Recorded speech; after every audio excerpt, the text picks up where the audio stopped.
Welcome, ladies and gentlemen, boys and girls, and children of all ages. Today we're going to be talking about a new trend that I'm seeing in America that is combined with the trend of retail theft across this country, which is firing employees when they did absolutely nothing wrong, and they actually are trying to protect the business and their job by just capturing information related to the suspect. And what we're going to talk about today is a specific video from Inside Edition where they have a guy who filmed somebody stealing all the laundry detergent from a local store, and for some reason, the store fired him for it, which is just asinine to me. But before we get into that, I just want to say thank you to the members. actualjusticewarrior.com/join. Get early access to videos via the secret video page. Give me the money. Give me the money, okay? And thank you to the podcast listeners, Spotify, Apple, and Google's podcasting platform. It's video showing 3 alleged shoplifters stealing $500 worth of laundry detergent from a supermarket. And a store clerk is taping everything, even as the suspects quickly load up the getaway car. So as you can see with this video, you have 3 individuals loading up a car with, according to the reporting, about $500 worth of laundry detergent. Now, one of the reasons why laundry detergent, deodorant, and other things like that are being stolen is not because these guys are desperate Aladdins trying to eat the laundry detergent or they're in desperate need of clean clothes. It's due to the fact that laundry detergent is non-perishable, so you can hold these items for a long time until they sell and not worry about expiration dates. This is because likely what we're dealing with is a retail theft operation that seeks to sell this detergent, sell these products in some other way for a sufficient profit. Now, David Dole would say he can't imagine anybody stealing from a store unless they were absolutely objectively in desperation. But how do you, like, why would somebody shoplift unless they need some shit? Like, that's, and look, I'm sure there are, you know, I don't know, some teens who do it for fun, of course, but just generally, people in desperate situations need to survive. When they're in those situations, they do more desperate things. Now, I'm not saying that they're driving a nice car in this video, but it's for damn sure a clean car in this video. It's cleaner than the exterior of my car because the birds in New York City be taking their shots at me, and believe me, one day I will have my revenge against them. And again, this is just a failure to understand the criminal mindset. These people are probably part of an organized retail theft operation. The reason why this guy is filming it is because likely he's experienced this before time and time again, and we don't have to look at my speculation for the answer to that. We just have to look at the other various segments that we did, or even go to your big box stores, go to your CVS's, and notice that laundry detergent in a lot of these places is not even on the shelves anymore. It's behind the counter or behind the glass. This is due to the fact that they move stuff behind the counter or behind the glass that is often frequently stolen based on the data. So these are targeted items, and you have an employee trying to do the right thing, trying to capture the evidence, not trying to intervene nor create any liability issues, but trying to have some consequences for these people that are not only stealing from this store, but destroying the community. Really, bro? You gotta resort to this? Santino Barola says he was stunned when he was told he was getting the axe from the King Soopers store in Centennial, Colorado. The policy says no chasing, no physical deterrent, whatsoever, and I did neither of those things. So I just want to point out, because people like to talk about the racial dynamics of these cases and claim that criminal justice policy, evil white racism, and all of that. Well, it looks like we have 3 white guys, possibly a little bit drugged out. I'm not saying anything, but I know a meth white when I look at a meth white. And we have a Latino guy being fired for filming it. And the thing that apparently put them over the top at the supermarket was this incredibly intelligent action that ultimately led to the arrest of these individuals for this retail theft. So what did he supposedly do wrong? As the suspects try to drive off, watch as the quick-thinking Barola tears away the foil covering the license plate.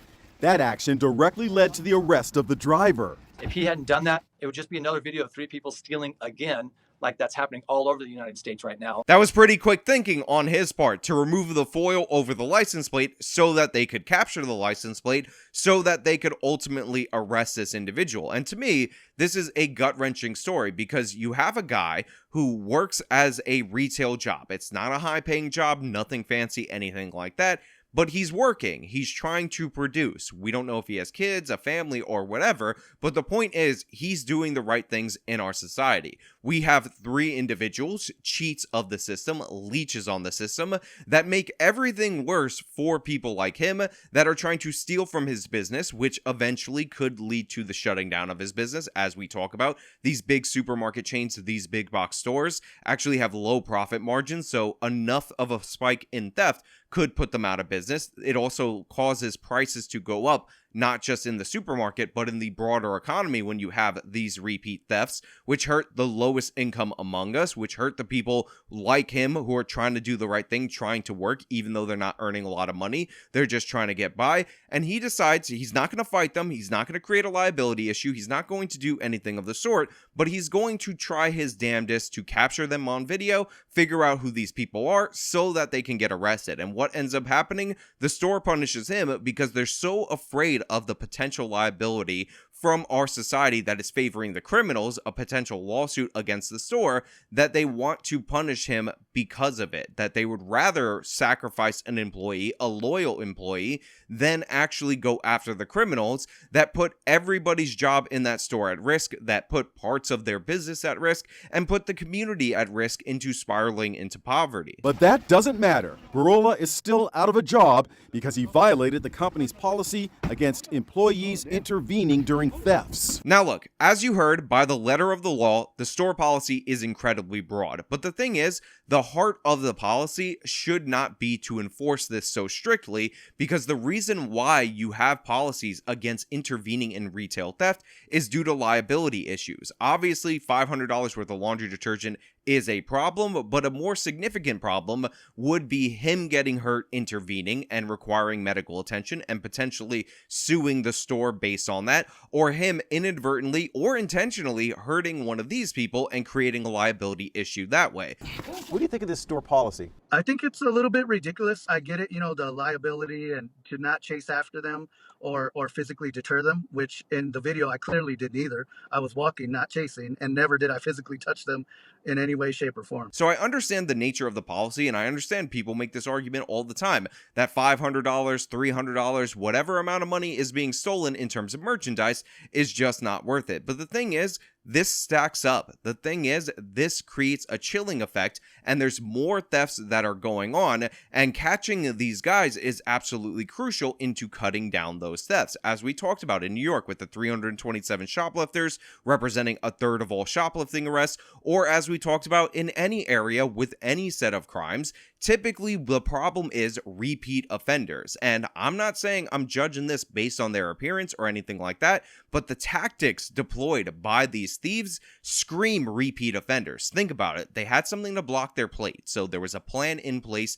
before they entered the store. They specifically targeted the detergent, which again, when you're experienced and you know what resells, what you can hold for a while before you move it, is what we see them tend to target. Their operations seem pretty clean. Like, they got in, they grabbed all the stuff, they got out, they're loading it up pretty quickly, and then they took off. They weren't even deterred by the guy filming them because they had the plate thing, and even according to the police, covering the plate basically made it impossible for these people to be prosecuted, which, by the way, I find incredibly annoying because I know for a fact that they could have prosecuted them even with the plate being covered based on the image of their face, based on the vehicle and all of that, but the police want it incredibly easy in order to deal with these cases. So we have repeat offenders, likely people who have hit a bunch of these different stores for a bunch of different products, and him capturing one of them at least has led to a decline, and a measurable decline, in that area. Now, of course, that assumes a prosecution, and that assumes follow through by the rest of the judicial system,